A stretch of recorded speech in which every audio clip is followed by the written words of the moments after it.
12 May. Let me begin with facts. Bare, meager facts, verified by books and figures of which there can be no doubt. I must not confuse them with experiences which will have to rest on my own observation or my memory of them. Last evening, when the Count came from his room, he began by asking me questions on legal matters and on the doing of certain kinds of business.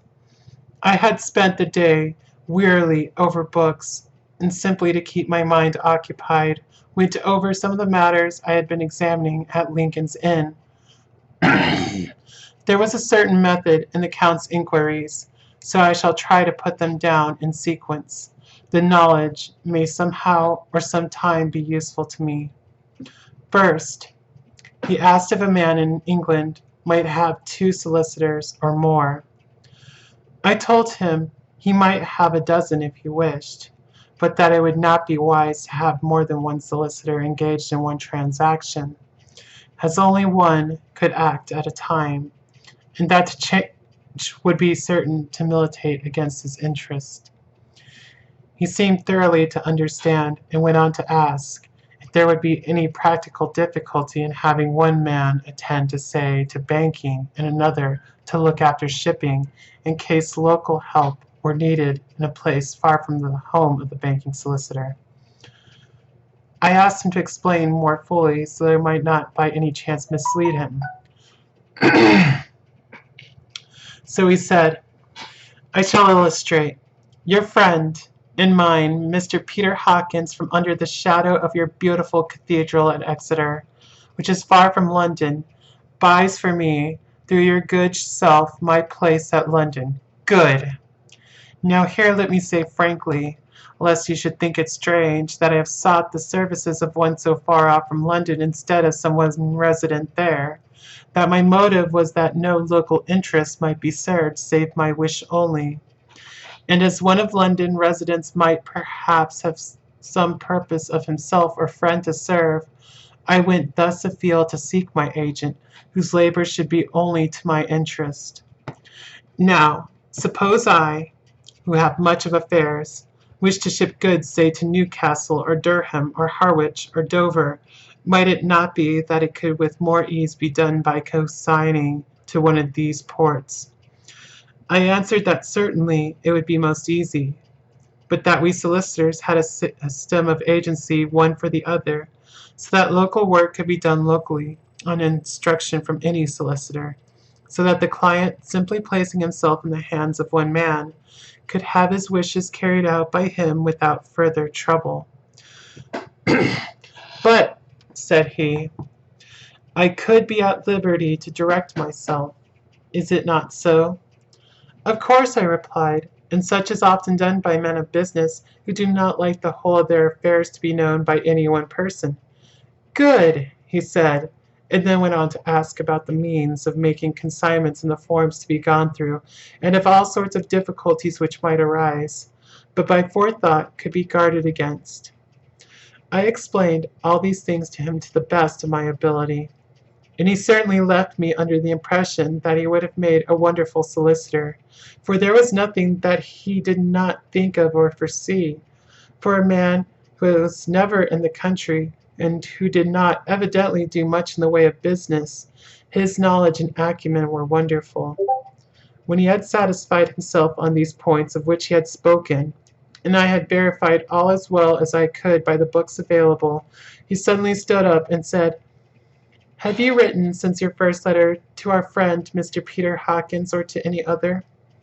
It was with some bitterness in my heart that I answered that I had not, that as yet I had not seen any opportunity of sending letters to anybody. Then write now, my young friend, he said, laying a heavy hand on my shoulder. Write to our friend and to any other, and say, if it will please you, that you shall stay with me until a month from now. Do you wish me to stay so long? I asked, for my heart grew cold at the thought. I desire it much. Nay, I will take no refusal. When your master, employer, what you will, engaged that someone should come on his behalf, it was understood that my needs only were to be consulted. I have not stinted, is it not so? What could I do but bow acceptance? It was Mr. Hawkins' interest, not mine, and I had to think of him, not myself. And besides, while Count Dracula was speaking, there was that in his eyes and in his bearing which made me remember that I was a prisoner, and that if I wished it, I could have no choice. The Count saw his victory in my bow, and his mastery in the trouble of my face, for he began at once to use them, but in his own smooth, resistless way. I pray you, my good young friend, that you will not discourse the things other than business in your letters. It will doubtless please your friends to know that you are well, and that you look forward to getting home to them. Is it not so? As he spoke, he handed me 3 sheets of note paper and 3 envelopes. They were all of the thinnest foreign post, and looking at them, then at him, and noticing his quiet smile, with his sharp canine teeth lying over the red underlip, I understood as well as if he had spoken that I should be careful what I wrote, for he would be able to read it. So I determined to write only formal notes now, but to write fully to Mr. Hawkins in secret, and also to Mina, for to her I could write in shorthand, which would puzzle the Count if he did see it. When I had written my 2 letters, I sat quiet, reading a book, whilst the Count wrote several notes, referring, as he wrote them, to some books on his table.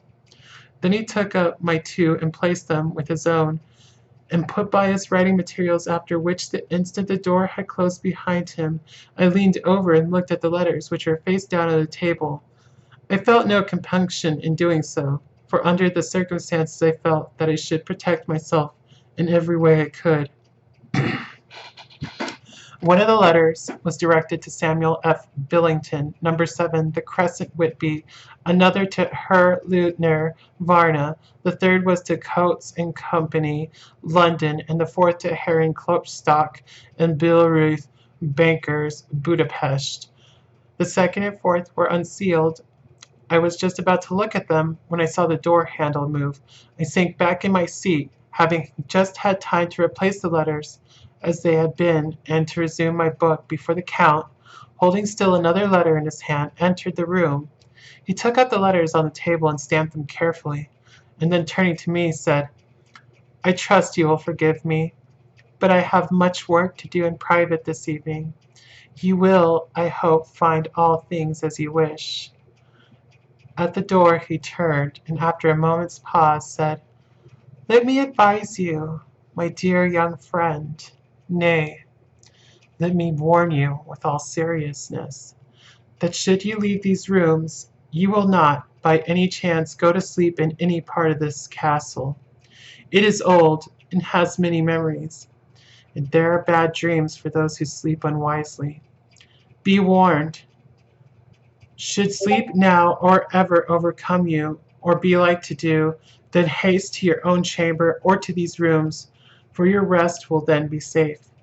But if you be not careful in this respect, then—" He finished his speech in a gruesome way, for he motioned with his hand as if he were washing them.